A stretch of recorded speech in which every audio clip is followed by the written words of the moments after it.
Good morning and hello again. Today is going to be day 2 of science for this week. And if you remember from yesterday's video, we were talking about adaptations, and we specifically did the experiment with the shortening, and we showed how the actual extra layer of blubber, or shortening in our case, could really keep animals warm in the Arctic because it gives them that extra fat so that they can't feel the cold temperatures as much. Today, what I wanted to do is continue talking about adaptations and give you guys some other examples of animals in the wild that have special adaptations. Now, actually, we have talked about 3 of these animals in class, so this will kind of be a nice review for us. I'm going to show you guys a quick video, and it's going to talk about 3 different types of animals: camels, giraffes, and penguins. And as you guys are watching the video, I want you to listen for a few things. First, I want you to think about what are specific adaptations that each of these animals have. So what are things that these animals are able to do in order to help them survive in their habitats? I also want you guys to think about which specific habitats do these animals live in. Do they live in the desert? Do they live in the Arctic tundra? Do they live in the ocean? Do they live in the savanna or a jungle? Think about the habitats that they live in and why they might need some of these special adaptations. I'm going to show you the video, and then after the video, we'll come back and have a quick discussion. So let's see if I can share my screen. Okay, I think you guys can see it. All right, here we go. Different animals have different body structures and behaviors that help them to survive in a particular environment. We are going to look at the camel, the giraffe, and the penguin to see the features of their bodies that help them live in their specific habitat. First, we will look at the camel. This mammal resides in the hot desert where sand blows everywhere. Luckily, they have double rows of extra long eyelashes and thick eyebrows to help keep sand out of their eyes. They also have the ability to close their nostrils to keep the sand out. It is a misconception that camels' humps are full of water. The humps actually store fat that can be metabolized as a source of energy. The tan color of a camel's coat allows them to blend into their environment. The giraffe makes its home in the savanna, which is a grassland scattered with trees.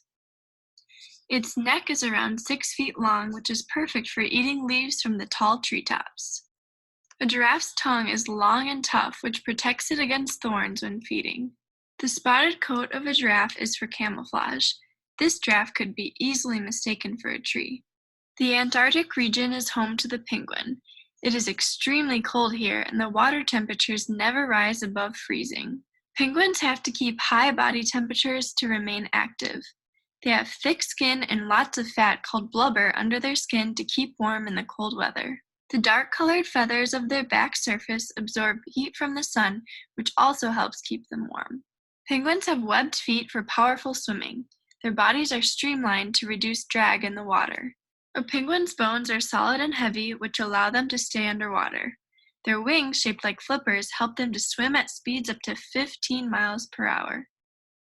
The camel, giraffe, and penguin all live in different habitats and have different body adaptations and behaviors that allow them to survive and thrive in their environment. Awesome. So I think that was some good examples of different adaptations that each of these animals can have. So let's take a look at some of them. Our first one was a camel. What habitat did the video say that camels live in? If you're thinking desert, you are right. And what do we already know about the desert? Does it get a lot of rain? No, it's super, super, super dry. Now, do deserts always have to be hot? No, we actually learned that there are deserts that can be very, very cold. The biggest thing about deserts is that the temperatures are extreme, whether it means extremely hot or extremely cold, and very, very, very dry. They get very little rain. What were some of the adaptations that the video talked about camels having? Let's think. If you remember the extra eyelid and the eyelashes, and what was that to help them with? To protect them from the dust that was flowing around. It keeps their eyes from getting burned or dried out. They also talked about the humps on a camel's back, and they said that there is a misconception about those humps. Does anyone remember what it was? The video said that some people have always thought that the humps store water, but what they actually store is fat, so that a camel is able to go a longer time without eating because it's storing that energy in there. Let's move on to giraffes. What were some of the adaptations that giraffes had?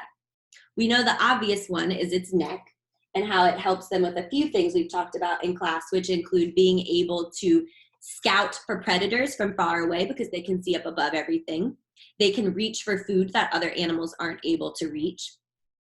And the video also talked about its tongue, and they talked about its spots and how, I'm pretty sure Miss Smith just spelled tongue wrong. Tongue. And it talked about the spots on its coat or fur, which help it to blend in with trees, which makes them harder to spot for predators. Now, what habitat would we say giraffes live in? If you're thinking savanna or like a jungle kind of thing, savanna, remember, are those huge high grasslands? That is where we would see giraffes. Last one is penguins. Habitat for penguins, we already know, is the Arctic. Very, very cold. And what were some adaptations that penguins have? Good, they talked about blubber, which we learned yesterday. They also talked about their black feathers, which help them to absorb sunlight to keep them warm. They talked about their webbed feet to make it easier to swim in the water. And then they also talked about how their bodies were built with their flippers and their dense bones, which makes it easier for them to stay underwater and swim quickly. So these were just some examples of adaptations. I hope that you guys found the video interesting. And if you have time at home, I know a lot of you guys have Netflix, there are tons of great animal documentaries on there. If you have Disney Plus and you can get on Nat Geo, National Geographic, they have tons of stuff. There's tons of stuff on YouTube. Please continue exploring, looking at different animals, the adaptations, how they fight to survive. It's all really good stuff. See you guys tomorrow for day 3 of adaptations. Bye.